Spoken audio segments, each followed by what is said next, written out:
Dr Mass Nasir. Welcome to the Graduate Dentist Podcast. Thank you for having me, Erica. I'm very excited to have you on board because I think this is pretty crazy how quickly we managed to put this together, Mass, because you made a post on DPR. I was having a look. I think it was about 3 days ago. And I read it and I was like, oh my goodness, like it just resonated so much with me. I'm like, I love everything that you said in this post. You titled it To the Grad with Empty Books and Rising Anxiety. And you share these beautiful, just like tidbits about your advice to our current generation. And so I was like, Nas, I need to reach out. I need to bring you on the podcast just so that we can unpack this in more detail. Yeah, I honestly did not expect it to get the traction it did. I had a few people reach out, and I think people are starting to get a hang of our mentoring and the graduate program that we run in our clinics. And yeah, there was one who just reached out and said, hey, I'm stressing and I'm almost in a panic. Like I can't compete. Like I feel like I'm falling behind. And I kind of just wrote something there. It was on WhatsApp and um yeah, I was tossing and turning whether I should share it. And then I was like, you know what? There's probably someone else out there going through the same thing. And yeah, here we are. That's often what happens, I feel like. And I feel the same whenever I post content online. You're always like questioning yourself. You're like, do I share this? Do I not? What are other people going to say? There's going to be someone out there that disagrees with it. But then you're like, and I think similar to you, I'm like, if it can help one person, then that's one extra person that it's helped. And in your case, you had, I think, over 500 people like it. And for a DPR post, that's pretty incredible, right? And I think it goes to show how many people feel that. Like, what did that response, or what does that tell you? The fact that so many people were responding in that way. I I think it's, you know, we're the silent majority, right? I feel like dentistry is something that we all tussle and kind of struggle with. And, if you really break down the message, it was nothing revolutionary. There was quite very simple, like common sense stuff. Um, but I feel like maybe, uh, within our industry, there's a lot of faces that we wear and there's a lot of fronts that we put on.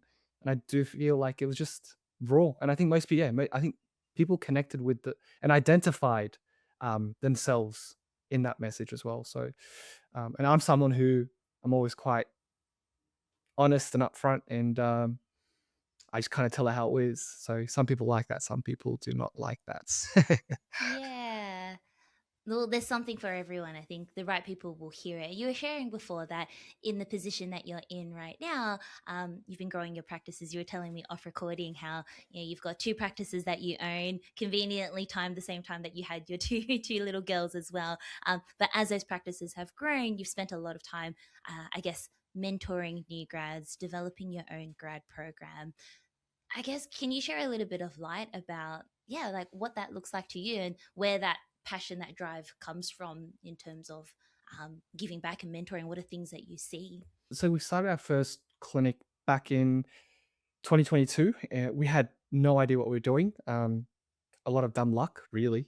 Um, and it was me and my business partner. And about a few months into it, we were like, let's go open up a second. And so we opened up a second, and that was about 18 months later. At that stage, we kept growing really well. And we weren't doing anything, again, nothing special, nothing different. I think we're just trying to be honest, communicate well, not be a car salesman essentially. And yeah, we just went from strength to strength. And then we opened our third last November, with the coincided with the birth of my second daughter, it's great because I always say this, it's a Japanese proverb: when you reach the end of your rope, tie a knot and hang on. And so we've Yeah. just come out of that we've just come out of that period. So but what happens is, as you grow, when you're single chair, you can have your finger on the pulse. You can kind of do everything yourself. As you expand and grow, you realize that you really need to build a community and an ecosystem. So then it was about getting some new grads on and first time that I became a mentor, I actually became a better clinician because, Mm. they would observe me doing even a checkup or a clean, and I would be like doubting myself. I'm like, "Oh, am I doing it the right way? Is this correct?" And so it was a bit of a litmus test for me to actually question everything I believed in. It was a skill set in itself, but yeah, so every year we kind of got a couple of new grads, and at the start, it was kind of just reactive, and then later on, we realized that if I can spend a proper, onboarding kind of, or create some sort of a proper onboarding system where I spend like a week or 2 weeks with them, so I won't work. So I'm not on off the tools basically for a couple of years now, so I do more mentoring, and I'll spend a whole week just going through what we're about, our communication techniques, role playing, health funds, item numbers, how to build books, really trying to give them a reality of what private practice is like. A lot of unconditioning as well with what uni has taught, and then I'll spend like a few days where I get them to see their family and friends, whether it's just like no gap or for free or whatever it is, and I'll just sit in the corner and I'll Mm. just listen. I'll spend the whole day just listening, and after every new patient, we'll have 30 minutes with debrief, and I'll just be like, give that customized feedback. I have one of the new grads calling me right now. Oh, One there second. you go. Oh, good. I was gonna say, how much did you pay her to call you at the exact moment that you're talking about how your I, mentorship s- works within your practice, I right? swear, how crazy is that? You can't script this stuff. That's crazy. I think you know what? Because I was so Mm, concentrated on this. See, she sent the messages about 15 mm, minutes or 3:33. But no mm. one no one responded in our group chat. So I think she was panicking because of the facial swelling, but Yeah. that's not too Well, bad. we've all been in that spot before, and it kind Yeah. of goes to show it's like the environment that you need around you. I actually love that, and I feel like if anything, that little phone call there is like a perfect segue into talking about what you were saying about onboarding these new grads, these new dentists, and you mentioned before about decoupling or unconditioning them from things that they've learned in dental school and getting to understand what private practice is like. And we were messaging a little bit last night, Mass, where you're asking me like, oh, what are the common things or challenges that you find when new grads reach out to you? And we were talking about how we actually, or could have connected. I hadn't realized, but at the Dental Practice Owners Conference last year, I didn't realize you were actually there, and you'd heard the presentation that I gave about, I guess, the headspace and the challenges that new grads face nowadays. And so I wanted to spend a bit of time before we later unpack the things that you talked about in your DPR post, but just on this concept of what do you find when you pick up these new grads fresh out of uni and they appear, okay? What are the things that you feel you're working with them in terms of changing their mentality from dental school? There's two answers to that, right? And the first one is the exposure that they get during dental school from social media, of what life is going to be like as this glamorous, and glorified dentist. And it's quite misleading. To your talk last year at DPO, and what I loved about it was, you know, as these impressionable students are scrolling the gram, they're seeing veneers, they're seeing implants, they're seeing, sky blue rubber dams and a beautiful onlay. And they're not seeing, that crying kid. They're not seeing that disto-lingual composite on that guy who has the saliva of Niagara Falls. They're not seeing the post-op sense. So it's quite misleading. Their reality is misleading. Of It's not glamorous. It's tough, and um, I always say the first 2 years is like a baptism of fire. So giving them a reality check of, hey guys, like that stuff doesn't come in your books. The veneers, the cosmetics, the full mouth rehabs, that takes time. And um, often you have to build trust with, you have to build a patient base. You have to build trust with these patients, and no one trusts you after the first interaction. It's repeated exposures, um, and a lot of times those high value treatments get converted 18, 24, 36 months into your career, once you've seen them multiple times, where they, you can go, okay, that tooth needs a crown, and they'll just say yes. At the start, you have all this spiel. I'm going to say this. I'm going to say that. I'm going to say, and they don't convert because they can pick up the non-verbals, right? So it's a lot of giving them the reality check of it's about communication. It's about building trust. It's about building connection. What I find fascinating is uh, as you talk and say that, sometimes they listen.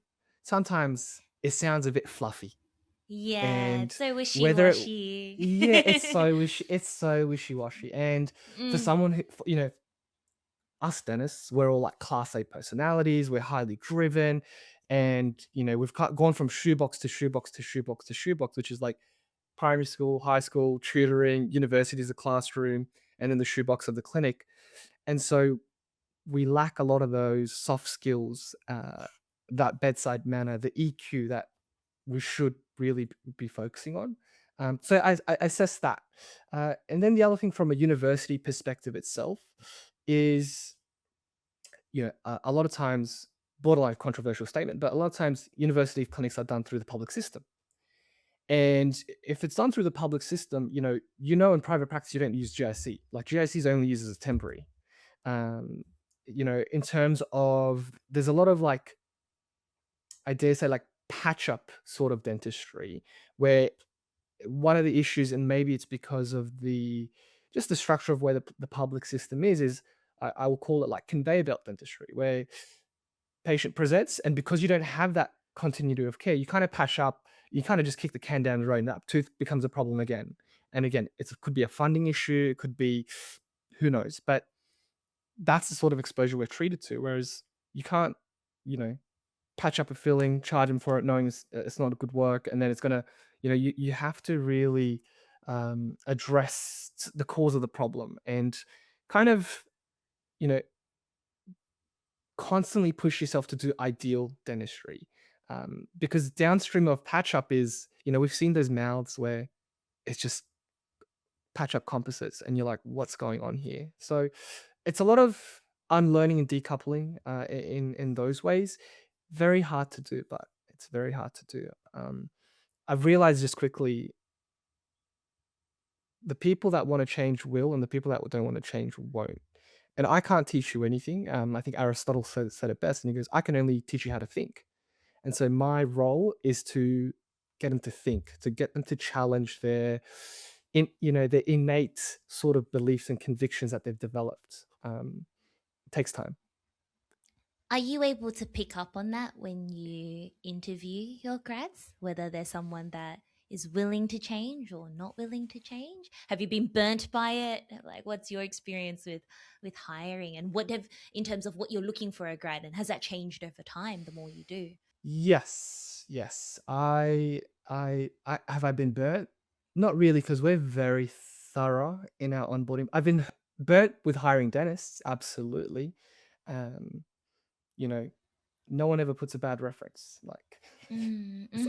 why do you call it? Why do you even calling a reference? No one's gonna put a bad reference. Yeah. Um, so I feel like resumes don't mean a lot. I know, again, quite alternative approach. CPD courses don't mean a lot. Clinical portfolios, because for me, that's the easy part. You know, the things that I look for is, um, I do all these analysis and personality tests I get them to do, and all this stuff. I don't want to say too much because then people are going to cheat the system. Um, but, Yeah. Mm. but there's two questions that I fundamentally ask, and I go, if I was a patient, would I come back to see this person? And would I have dinner with this person? Are they likable? That's it. If it's yes and yes, I don't care. Like, you have to assume clinically as a new grad, you know nothing. What's a red flag? You know how you go, what things do you go, oh, when they go to me, I'm competent in full mouth rehabs. I have interest in occlusal schemes. And I'm here thinking, man, I get nervous with full mouth rehabs. I don't know Yeah. nothing about occlusion. And here you are telling me. And I think they say it to try and impress me. But it does the opposite. It does the opposite. So for any new grad listening, I think what you want to know, like, acknowledge how little you know, but show that you have an attitude that you want to learn. that you want to adapt, and that you want to grow. Because the reality is, clinically, no one's good leaving dental school. I know that's blunt, but it's the truth. It makes me think, Mass, when you share that, particularly the first point. Um, and I was saying to you the other day that I had a student come and observe me just this week, and wonderful, so intelligent, so switched on, so lovely. But I saw myself in his position when I was a dental student. And you go and observe, and I did a lot of observing as a dental student, but you don't realize that you fixate on the wrong things because you fixate on all you know. And in dental school, you're taught the clinical skills and you're taught to think about what's the bond strength and what is the material choice and what is the composition and what percentage is there and what diagnosis did you, how many mils was that, were they a smoker, were they a diabetic, what is the HbA1, see, and like that's what you're thinking because you look at your patient like an exam question, and that's what they would ask you, an exam question, right? And so I had this dental student come and observe me, and he was picking and trying to pick my brain about all these clinical tidbits. And I'm like, you know what? I would have done the same when I was a dental student because it was almost like revision of trying to marry what textbook taught me and what my exams were quizzing me on a real life patient, because that's what we thought we needed to know. That's why exams quiz us on this, because real life dentistry, that's what matters, right? But what we don't realize is that, Absolutely, absolutely, well, no. absolutely. Yes, you need to be a good dentist, but what's more important, and that's what I challenged the grad during lunchtime. He responded so well to it, though, and that's to your point, Matt. Says some people will listen, some people won't, but he very much took it on board. He's like, "Thank you for sharing that, Erica." But I said, you know, I think a better use of your time coming and spending today with me is not to fixate on what I do technically, because at your point in your career right now, where you're still a dental student, right? The reality is the way that I do dentistry is still different to the way that your uni teaches you to do dentistry. And it might confuse you because I know it confused me when I was a student, right? And it's going to be different to the way that the dentists at the practice that you later work on do dentistry. And it's going to be different to the way that you yourself want to do dentistry. And so what I think a better use of your time will be is actually to listen to what I say instead. Because it's very easy to think, oh, Erica, your patients are so nice. Oh, they're so little. They're so easy. Oh, but like public patients aren't like that. Or I don't get patients like that. And you're just good with kids. And your patients just, they're so easy to convince. But what you don't see is that, as you said, Mass, is like, well, this is not the first time I've seen this patient. I've seen them every 6 months. And you spend that time building that connection with them, nurtured and fostered that understanding and that compassion and that loyalty and that trust, where they're at that point where they come in and they're just comfortable and they come in and they're on the same page with you, and they come in and they're like, oh, I know you've got my best interest at mind, and whatever you say I'm going to do. But I remember being a first year and first day of work, coming into the practice and thinking, you know what, I've learned all the scripts, I've learned what ideal treatment is, I'm going to be the best dentist this patient has ever seen in their life, and it's going to be phenomenal. I'm going to get case acceptance. I'm going to be like the world's best dentist. And then it hits you really hard that that's not how it works, and that your patients have been seeing the dentist far longer than you've even been a dentist, right? But we don't have perspective, and you don't have relativity when you're a new grad. And yeah, no one teaches you to focus on those soft skills. So that's why I really loved your postmass, where you said it seems like common sense, but sometimes people need to blatantly point it out to you, right? Yeah, absolutely. I think you've kind of hit the nail on the head with, with communication as well. One of the first things I teach in our for any new grad is, and it is so, again, so basic, but I realize it was needed, is like we role play first impressions. Like I'll go and sit in the room, in the waiting room, and be like, all right, first impressions, let's go. And like it's your body language, it's your energy, it's your tone, it's are you making eye contact, are you in the, too close to their personal space, are you too far, are you Yeah. feeling distant? Like it's just so nuanced when you get to the detail. The issue with communication as well is because we've got so many new grads now over the years, and everyone is uniquely different, right? And so one of the things I've come to conclude is that, like, if I use you as an example, right? Now, you are like an amalgamation of conditioned thoughts, the family that you were brought in, the culture, your ethnicity, the environment, the suburb you were born in, the experiences of your university years, your high school years, and that is Erica. You're this amalgamation of all those experiences, right? And so you only know yourself. You only know the lens of yourself. You have, one mouth that you speak through. And going back to being a dentist and communicating, a lot of our cultures, like my culture, I know, and a lot of Asian cultures, when you are speaking to your parents, when your parents speak to you, avoid eye contact. It's a sign of respect. You look down, right? And what happens is then we translate that to the dental surgery where if you are soft spoken, if you do avoid eye contact out of respect, all of a sudden we practice dentistry through the only lens that we know.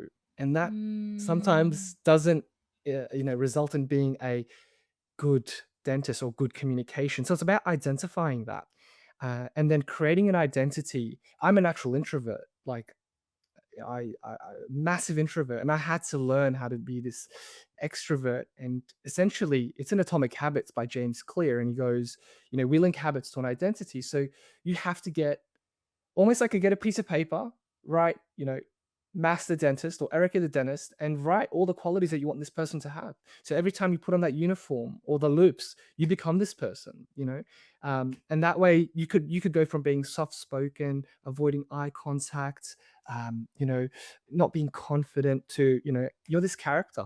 You are this character that you turn on, and you repeat it enough, you become the person, right? I love it. I love it, Mass. It's everything that I talk about as well. And I've been working, I've been working on my communication workshop that we're running in May, called Open Up. And this is all the stuff that I love and I'm so passionate about and share because I feel like it is what's helped me become who I am. Because much like you, I'm inherently an introvert and people don't believe that, but I am. Mm, And I was that shy kid that was really nervous and hid behind my mum's legs and would cry all the time. And I was just always struggled with confidence. And a concept that I love that people say is that, building confidence, right, is it's just repetition, right? Everything is repetition. And a phrase that I really love that I identify a lot with is that, your thoughts become your habits and your habits become your actions and your actions become who you are. And recently one of my friends shared with me where he was just like, winning is a habit. And I love that. And I'm like, winning is a habit, excellence is a habit. And then just earlier I was doing my due diligence and doing my research, and I came across an article that you wrote, Mass, where you said there's a phrase that you resonate with, and maybe it's from Atomic Habits, but you're saying that excellence is a habit and it's just a product of just repetitions. I'm butchering what the actual phrase was, but it's just that you become what you consistently repeat. And so if you want to be that dentist that walks in and is charismatic and can command the room and have that perfect balance of empathy but also authority, then you just have to keep repeating that and doing the actions until you become that person, right? yeah, yeah, absolutely. So that was it's a quote by Aristotle. We are what we repeatedly do. Excellence, therefore, is not an act but a habit.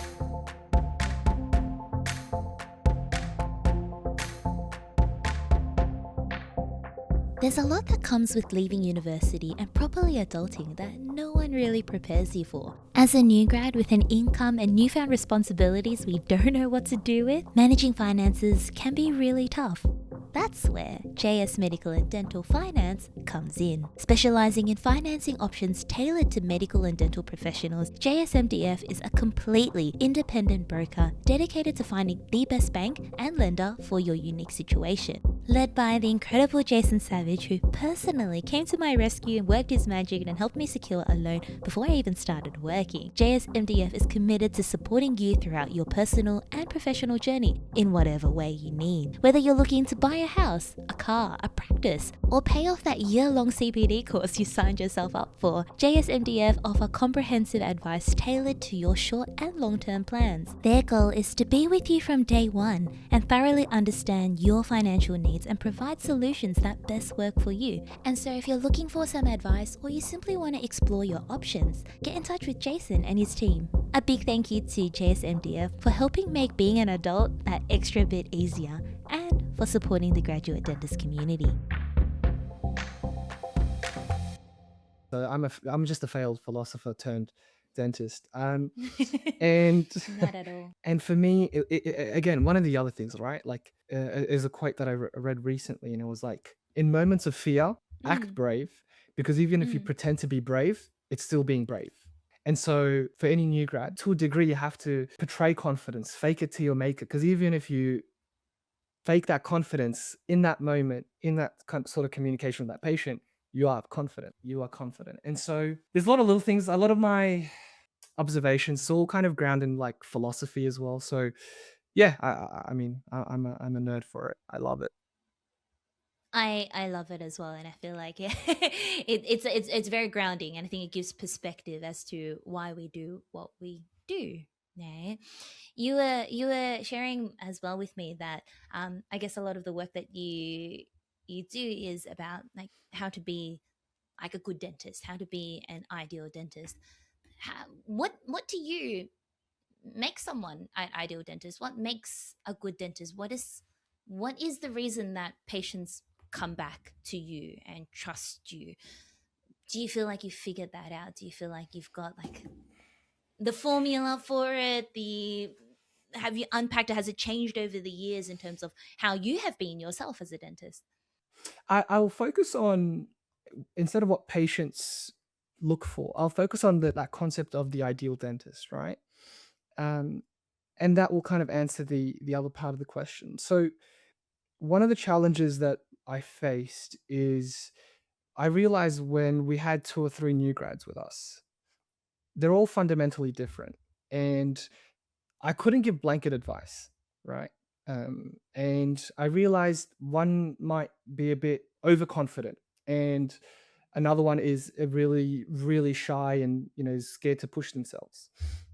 And so, if I give a blanket advice to them and go, "Hey guys, you need to push yourself. You need to kind of engage in discomfort," that's great advice to the shy, timid grad or dentist. But for the one who's a bit overconfident, they might do zygomatic implants, 3 months into their career, and Mm, and you mm-hmm. can't have that. So the whole concept of the ideal dentist is, you know, it comes back to philosophy, and everything comes back to philosophy. But when you read enough books about like, um, kind of life and philosophy and religious texts and all that kind of stuff, there's this idea of like the middle path.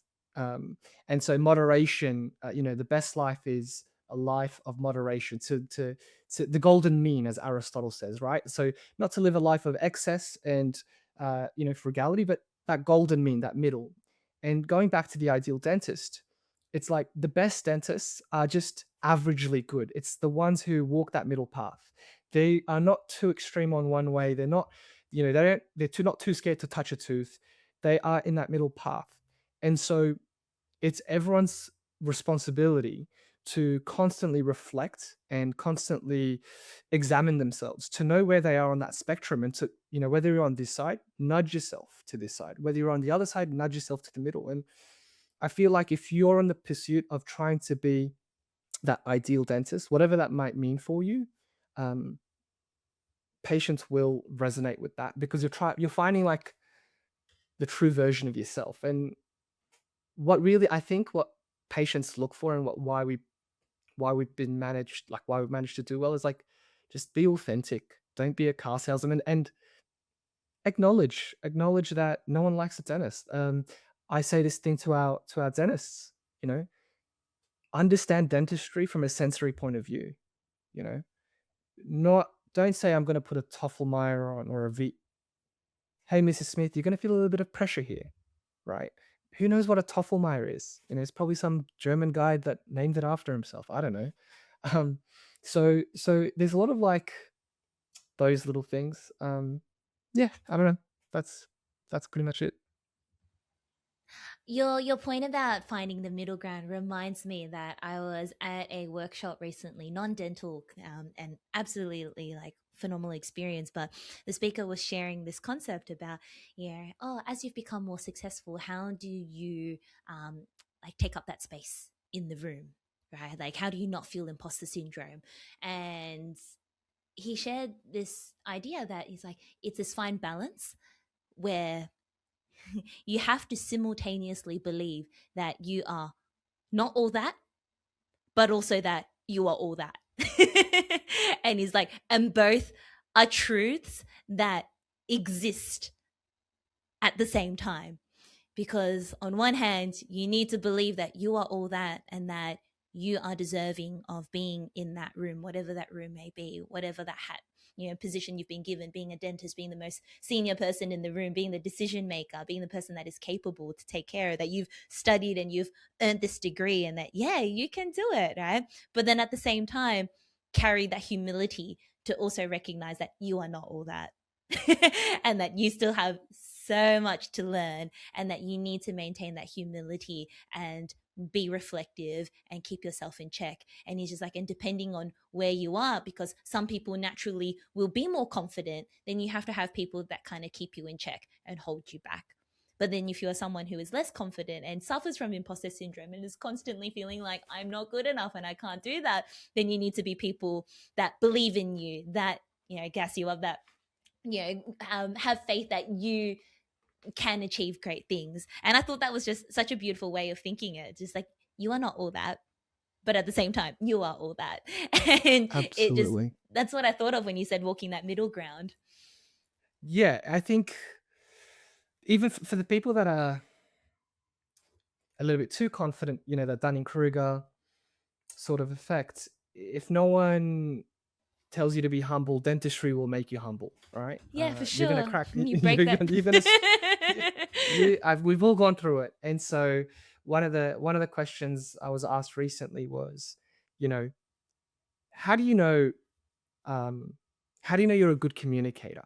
You know, how do I know that I'm a good communicator?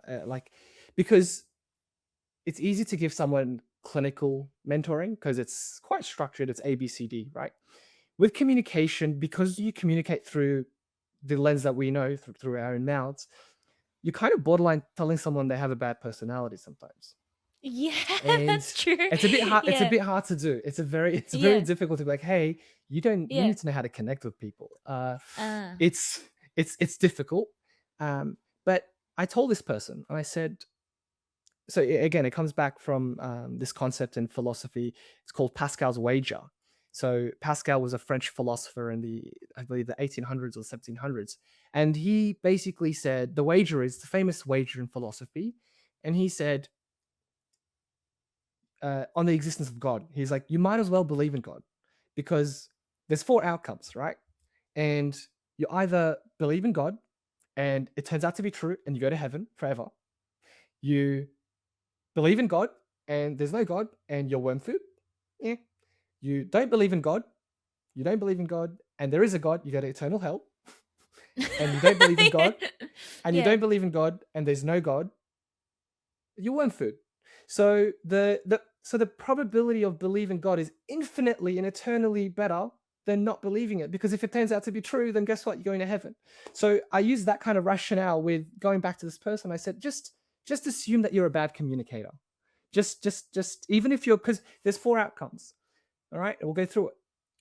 Say you assume you're a bad communicator and you're a great communicator, but guess what? You've just acknowledged your humility. You can become better.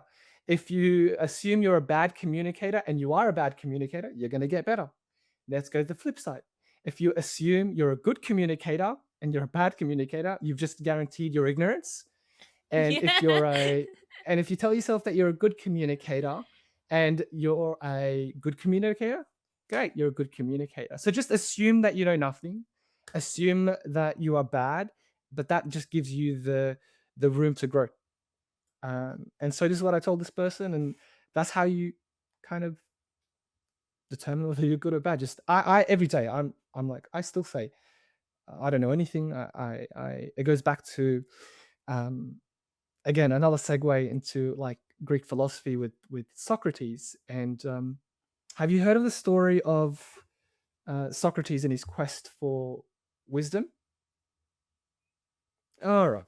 So Socrates is like the father of like Western philosophy and everything like that. And one of his most famous quotes is, "I know that I know nothing."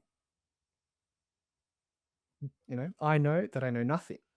And the Oracle of Delphi, which is like a famous oracle, basically proclaimed in ancient Greece and said Socrates is the most wisest man in all of Greece. And Socrates' friend came and told him, and Socrates is like, nah, the oracle's full of it. I don't know what he's on about. You know what? I'm going to go prove him wrong. So he went to three groups of people. He went to politicians, he went to poets, and he went to craftsmen. He went to the politicians and he said, are you guys the wisest? And they all said, yes, we are. We speak eloquently, we make policy, we're good with words, we're convincing. And Socrates kind of delved further in and he realized with politicians, they don't have a lot of common sense. They're good with words, they're convincing, they put on an act, but the virtues aren't there. They tend to lie. They kind of, they're more in the pursuit of power. So they're not wise. So then he went to the next group, the poets. And with the poets, he said, are you guys the most wisest? And he goes, yes, we eloquently speak words and we create feeling in the person who reads it. And they realize, and Socrates realized, these people, they're great with words, but not with actions. They don't actually kind of act on things. And then he went to the craftsman and he goes, hey, are you guys the most wisest? And the craftsman said, yes, of course. We use our hands to create things from our imagination. And we create beauty with our hands and all these structures and so on and so forth. But he realized that with these craftsmen, they were only experts within one field. So that kind of discluded them from being the wisest. And after every group that he went to, these groups then looked at him and they laughed at him and they go, how about you, Socrates? Well, what, aren't you the wisest in all of Greece? And every single time Socrates said, no, I don't know enough. I know nothing. I'm a nobody. And he did it 3 times. And at the end of it, he realized that in all of those people, he was the only one who acknowledged his own ignorance. And that, in fact, made him the wisest in all of Greece. So for any new grad, for any dentist, acknowledge your ignorance, acknowledge that you know nothing, acknowledge that you have so much room to grow, acknowledge that dentistry is hard, acknowledge that we're just trying our best. And segueing into social media dentistry, it's the complete opposite of that. And so it's people putting their best cases, photoshopping stuff, pretending they're perfect, and perfection doesn't exist. And so this is why the post did so well, because this, it calls out that disconnect, in my opinion.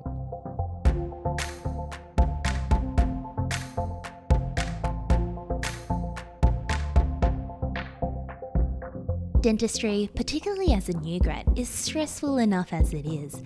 And so if there's anything we can do to minimize all the external factors we need to think about, I'm all for it. Nothing is more daunting than the prospect of a patient complaint, especially in our early years. Thanks to Dental Protection Limited, I know I can sleep a little easier. Now, I've been working alongside DPL for years now, since my student days, and they have always been such huge supporters of everything I do, including the launch of the Graduate Dentist podcast. And so I know when push comes to shove and the time calls for it, I can trust DPL to have my back and to be in my corner. With a team of experienced dental legal consultants and an abundance of resources, including webinars, their own podcasts, magazines, which, by the way, I've written some articles for, DPL's got you covered. If you signed up as a student, you are automatically covered for your first 18 months of practice for free. Thank you, DPL, for always looking after me and for supporting the Graduate Dentist podcast.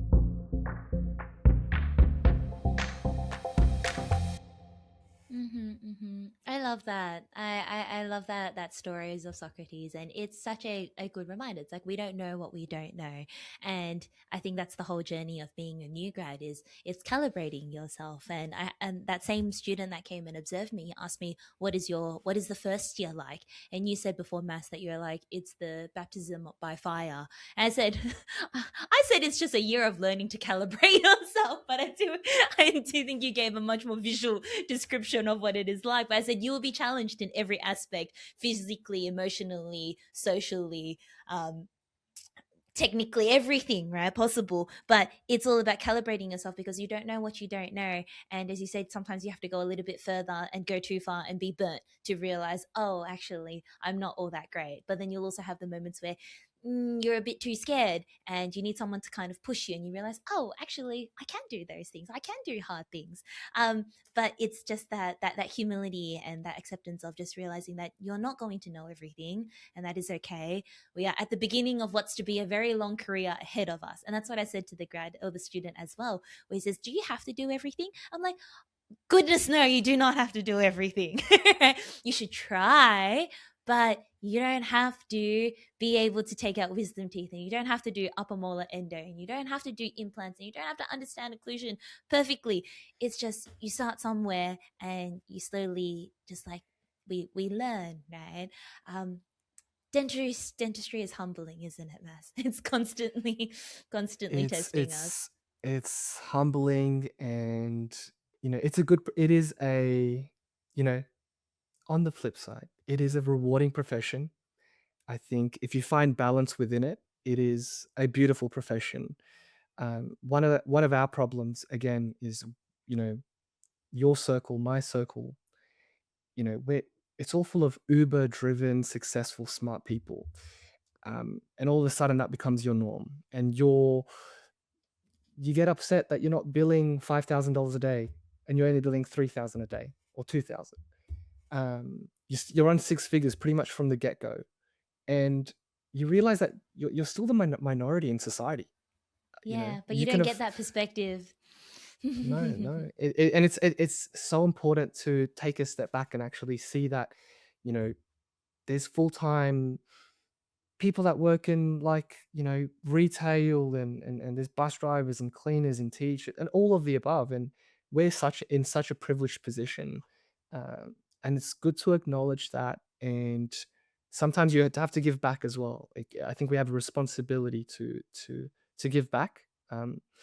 Acknowledging that, all of a sudden when I see, something on social media that might affect my mental health, about full mouth rehabs, or why is my life not as good, you know, it's not the end of the world, man. Like, I'm happy. We Yeah, should be happy. We yeah. should be we should be grateful.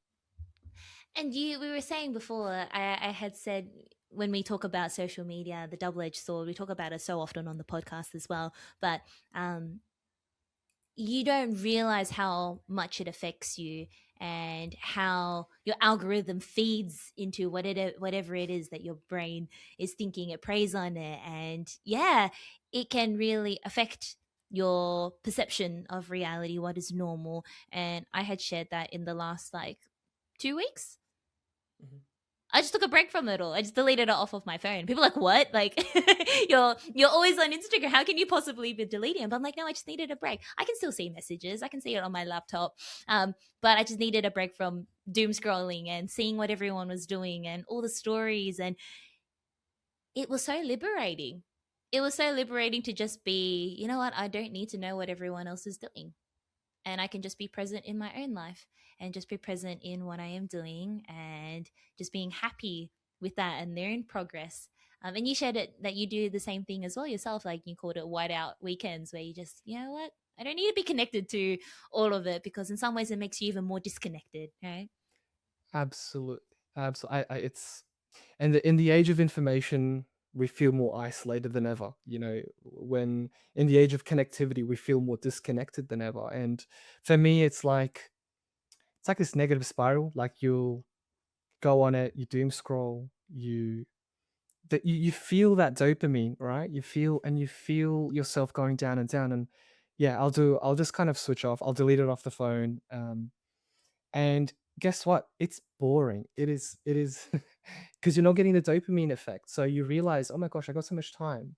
What is this thing in my head? Oh, it's my thoughts. Let me reflect. Let me think. What's going on? Yeah. So it's powerful, and being out in nature as well. Like, we should all have, as dentists as well. Like, we should all have calibrating exercises. So there's tasks that energize you, and there's tasks that take energy away from you. And social media, doom scrolling, they are net equal or net negative tasks. So they don't really energize you. Going for a walk, meditating, going to the gym, having a good conversation, having a D&M with a friend, you know. Yeah. Um, so it's things like Mm-hmm. that will put you in such a better state. Mm. Yeah. So that's kind of that. That take on it. Mass, I wanted to leave our podcast on a positive, actionable note because I guess we've dived really deep into our thoughts on the dental industry as it is, the challenges that new grads face. We've done a deep dive into philosophy, but we had said that the reason that I'd reached out to you was because of this post and it being titled to the new grad with empty books, right? And a lot of it was just actionable, nothing major, nothing crazy, but just like really simple reminders of what can you focus on to build yourself. And we had said earlier that excellence is just, well, can you share it the proper phrase for me, So Mass? we are what we repeatedly do. Excellence is not an act, but a habit. So Yeah. so No, and I think that's what we can do as new grads when your books are empty. You were saying, be patient but not passive. And so things aren't going to change if you're just sitting there, just waiting for your books to fill. Things may not necessarily change either if you go looking for another job. And I said to you in our messages that I think sometimes one of the challenges of our current generation is this false sense of choice where we think, oh, something there's better things out there. It's the struggle with modern day dating as well, with the ease of apps where you're like, there'll be someone better out there. But how often do we give up on something good in pursuit of something better rather than putting in the work of what is good and making it great? And so why don't we put in the reps and put in the work and nurture what it is that we have to make it something good? So if we're in a practice that checks so many boxes where it's a good culture, you have a nice boss, you've got a good patient flow, but you know what? It's a little bit of a quiet time right now because of the economy, because of that time of year, because of the rising cost of living. What are things that we can do so that we are taking initiative, so that we are laying our foundation, so that in 6 months' time, in 12 months' time, in 18 months, in 24 months, we have that really rich patient base? What are some things? And I would love to hear some things that you have, Mass. I've got some of my own, but I mhm. think this will be a nice way to kind of leave our audience with just things that we can start working on. Yeah, absolutely. So things that we can do to build books to basically make use of our time. So going back to one of the first things that you should all acknowledge that you're the most important asset in your life. So invest in yourself. Don't. It's going to sound thing, but make sure you're working on yourself and not like the clinic. You if that experience was not to work out, make sure you're coming out of that equation as the benefactor kind of thing. Invest in knowledge. An investment in knowledge pays the best interest. Does that mean doing more CPD? What does investing in yourself look like, Mass, early on? Early on, it means you pick up one of these books out here that's on communication or something and you just read. You read it gets to a point. Sorry, just a CPD thing. I know that probably kind of ruffled a few feathers with that No, but I post, agree with it. So I wanted but to get your thoughts on it. I've probably ruffled a few feathers. But I was going through all this CPD and I realized that at one stage I was like, this was just my uni lecture summarized. Like I should have I just felt the listened in same. uni, and I'm I felt paying the same in my thousands of first dollars. year. Yeah. Yeah. So, but anyways, so I think it's like, what I would do, going back to or leaning back onto the post is, you don't need to spend money to get better. You don't need to put it out there on for the whole world to see, for you to validate yourself that you're getting better. It can be an internal thing. Obviously you've got the library of resources that is your practices books. Go and diagnosis, treatment planning, go and do all the reps there. um, that's free. It's insanely boring, but it reminds you of a quote: "The magic of what you're looking for is in the work you're avoiding." Right? We all want to do this fancy stuff, but it's the boring, repetitive stuff that will make us better. It's that discipline. Listening to your principals, not even a principal, just say it's an associate in the clinic who is an amazing communicator. Go and just observe how they communicate. How do they build connection? There's strategies and techniques that we teach our new grads, that can build connection. So whether it's from the first impression that we role play, whether it's that initial discussion, asking open-ended questions. I use like the FORD acronym, which is like family, occupation, recreation, dreams. Reading the patient, if they're coming in crossed arms, if they're giving one word to add answers, it's not because they're a bad person. Probably they don't like the dentist. They haven't had an anxious experience. When you find an angle in or break them down, they won't stop talking. And for me, that's one of the most rewarding parts. And then there's other things that you can do as well, like take photos, take photos, take photos, take photos. Don't use X-rays to, show decay. No one, they don't know what they're seeing. Yeah, no one, they don't know what they're seeing. We do something called like an eavesdrop exam. So again, patients know very little about the language of dentistry. So at the end of our hard chart or our technical chart, no one knows what 17 MO caries is. You know, in that conversation that we have with them, their chief concern, you look in their mouth, you look at their photos and their scans, you pick two or three things. Two things. Pick two things that are immediately important, and then I'll eavesdrop that to my nurse, and I'll be like, on the top right tooth, the large molar tooth at the back, we have a hole and some decay. It's starting to rot away. I'm not communicating that for the nurse. I want the patient to listen to that because you want to create concern. And then you bring them up, you educate them, you empower them, you don't. I had one old dentist say, "Mass, you have to scold them." I'm like, "What do you mean?" He's like, "You have to kind of, What? you have to, yeah, like old school dentists." I'm like, "No." Yeah. Like, so we do patient centered dentistry. Give the options, show you the photos. You're not lying. It's all evidence based. You've created that connection, and then what would you like to do? And most of the times they have some sort of objection, whether it's time, convenience, affordability, anxiety. And so acknowledge that in the forms. If they've ticked anxious on their form, you got to have that conversation. What are you anxious about? Is it the noise? Okay, here's some noise canceling headphones. We offer happy gas, oral sedation, IV, GA, whatever it is. But going back to it, Erica, you have to know the spiels. So one thing I tell the new grads is, in your brain, you have a library of resources, your spiels, your analogies, your communication tools. And the moment I see like a new patient form, you know, I'm not going to go do an aligner wisdom tooth extraction chat on a 65-year-old that has amalgams, but I'm going to do that on like an 18, 19, 20-year-old perhaps, right? So as they come in, you go and pick in the reservoirs of your brain, you pick the right little bits and you employ it, right? So it's a lot of little things. And again, when I do my onboarding, a lot of the dentists are like, "This is easy." And then when we do the role playing, you realize it's very hard to make it look effortless.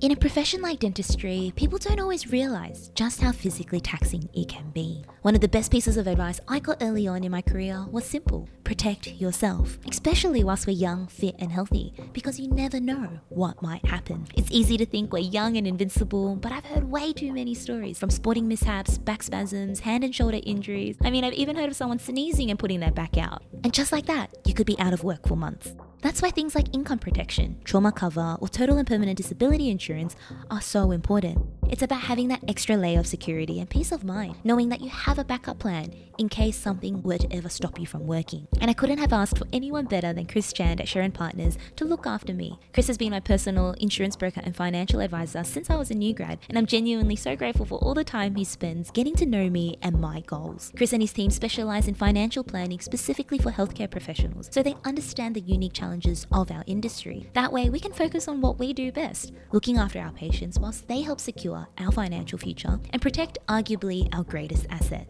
ourselves. A big thank you to Sharon Partners for always looking after me and for supporting the Graduate Dentist podcast.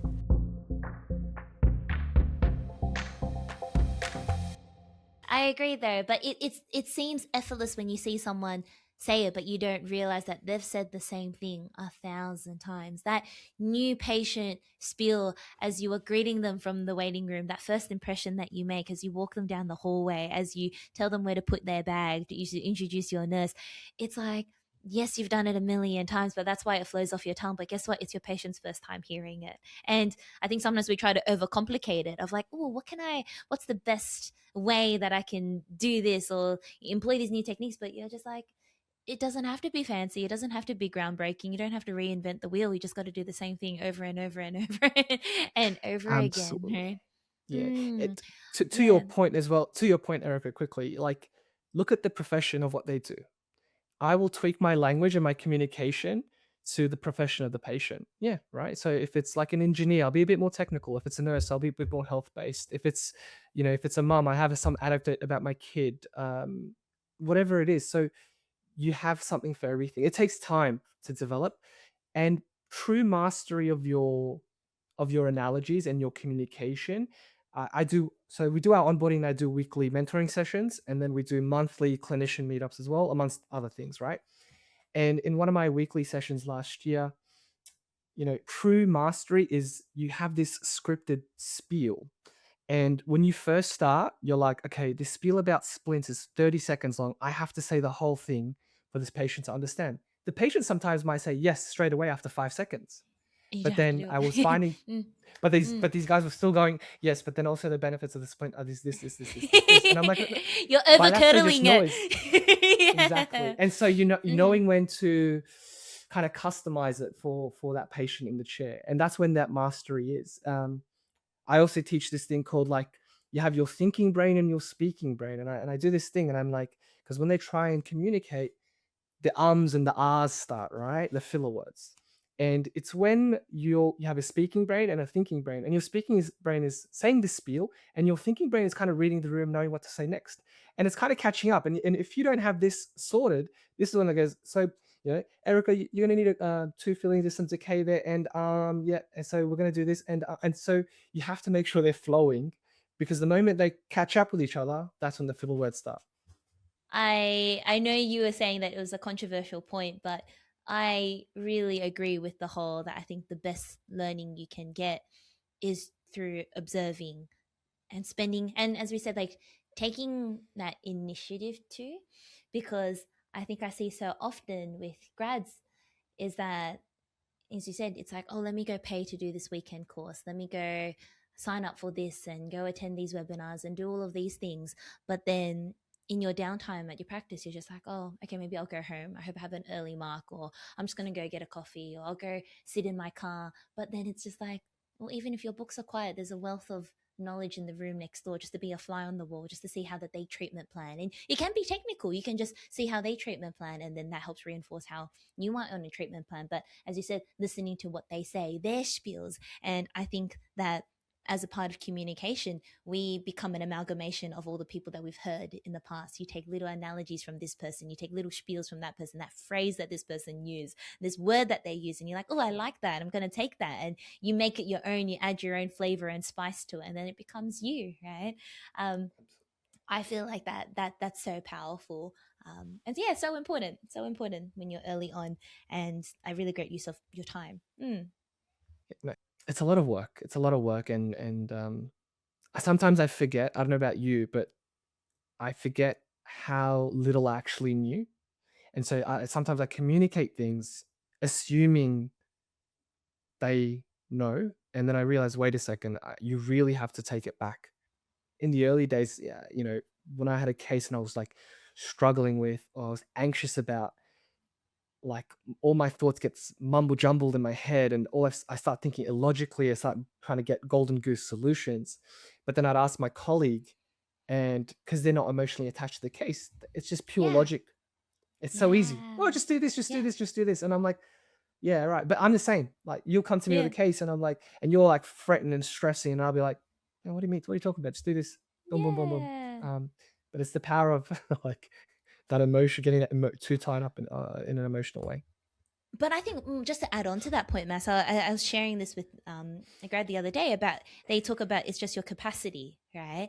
And just as a new grad, when you're seeing a patient for the very first time, doing a scale and clean, that's taking up capacity, because technically you're still figuring out, how do I want to hold my scaler, and where do I position my mirror, and how do I work together with my nurse? And technically you're thinking about all of those things, but then you're also thinking about, like, oh, it's my first time meeting my patient, and then you're trying to manage them, and you're like, oh, but Mass says I have to mirror them, and so I'm thinking about mirroring them and trying to match my language to suit them and trying to connect with them, and so that you're running on like 200%. And so then something goes wrong, and it is like the end of the world, and you just throw everything in, you throw the towel in, even though it's like a tiny little hiccup. But then through repetition, oh, scales and cleans just become like brainless work, and then you keep doing it and you're like, a filling becomes brainless work, or like your motions in doing an endo. I'm not at that point, but like, you get to a point where the technical just becomes a lot more just like muscle memory, and you're only running at 5% technically, and so you have that space to then work on the patient, but you're confident in your spiels now, so you don't have to think so hard, so that's only taking up like 20%, and then you still have so much room that you have an angry patient or someone interrupts you and comes into your room. Like the other day I was doing a procedure and my nurse fainted and I was so calm, and I was just like, oh, okay, just give me a moment. Walked to the room next door, said to my senior nurse, can you please come in because my nurse has just fainted, right? Can you like swap out?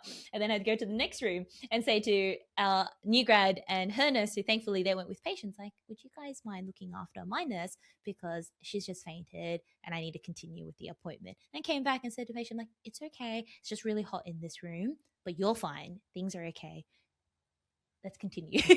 And we got through it, but I'm like, I am only able to do this because I was only running at like 40%, and so there was still all that space to manage that situation. But you have to give yourself grace that when you're a new grad, you're running at 200%, and so anything just causes you to shut down. No. Absolutely. Like again, you've hit the nail on the Mm, head with like that mental RAM, and where yeah, when I think the first 2 years, like you're close to operating at 100%, 200%, and so yeah. if my computer was running, it would crash. Crash. Yeah, yeah. What doesn't help, and I say this as well, is like to a lot of the new grads when they go through a bit of a rough patch, or one of our dentists goes through, like you you have so many hats in life. Like dentistry is just one hat. Just one. Yeah. Sometimes as a new grad, it does feel like a Mexican like sombrero, like this big. It's all you Uh, know. Yeah. yeah, it's huge. Yeah. But with time, so because if someone asks you, who's Eric, and like you immediately define yourself by your profession. And it's like, no, you're a daughter, you're a friend, you have all these perceivably so much more important hats that you wear. And so dentistry, you're not dentistry. You're not just a dentist. You're so much more.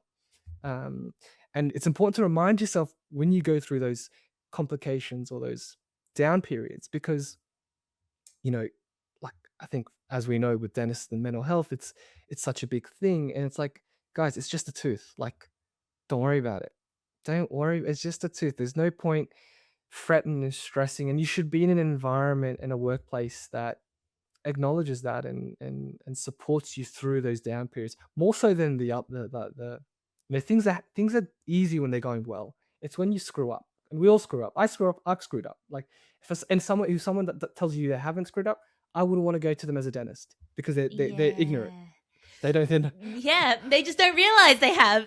They're the bad Exactly. communicator that thinks they're a good communicator. Exactly. That's the person driving away from the crash going, what's happened? Like it's that person there. Yeah. I think that's still something that I'm learning, and I actually would say only this year that I've started to acknowledge that there is more to life than just dentistry, or there is more to Erica than just dentistry. And it takes time It because when you does. graduate, that's all you know. That is all you know. It takes up every sleeping, waking hour of your life. That's all you want to be. There, I wanted to wrap this up with a final question that I share with, or that I ask all of our guests.